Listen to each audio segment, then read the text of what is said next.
আসসালামু আলাইকুম। আজকে যে প্রোডাক্টটা আমরা দেখাচ্ছি অ্যাকোজার পক্ষ থেকে, এটা হলো CO2 ড্রপ চেকার। অনেকেই প্রেসারাইজ CO2 ইউজ করেন, ব্যবহার করেন নিজেদের ট্যাঙ্কে। তো কি পরিমাণ CO2 আপনার ট্যাঙ্কে যাচ্ছে অথবা আছে বা ব্যবহার হচ্ছে সেটা ডিটেক্ট করতে হয় এই কিটটা দিয়ে। এটাকে CO2 ড্রপ চেকার বলে। এটা মেইনলি 3টা কালার শো করে। এটাও কেশি শোকার ব্র্যান্ডের।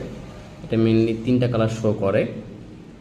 যদি অনেকে আছে সেটা সম্বন্ধে জানেন না, তাদের অবগতির জন্য জানানো যাচ্ছে যে যদি এটা গ্রিন কালার হয় লিকুইডটা, তাহলে সেটা হলো পর্যাপ্ত CO2।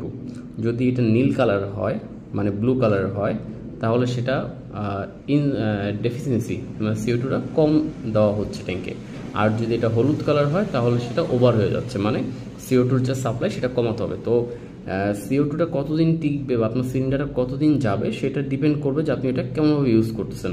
তো কেমনভাবে ইউজ করতেছেন সেটা জানার জন্য হলেও CO2 ড্রপ চেকারটা খুবই দরকারি। কারণ আপনি মানে এমনি এমনি জানতে পারবেন না যে আসলে CO2 কী পরিমাণ লাগছে বা কত বিপিএস আছে। আপনি বিপিএস সেট করার পরও অনেক সময় বেশি যেতে পারে, কম যেতে পারে, বাট এটা হলো প্রপার টুলস যেটা দিয়ে CO2টা চেক করা যায় যে CO2-র পরিমাণটা কী পরিমাণ যাচ্ছে। যাদের লাগবে আমাদেরকে ইনবক্স করতে পারেন অথবা স্ক্রিনে দেওয়া নাম্বারে কল করতে পারেন। ধন্যবাদ।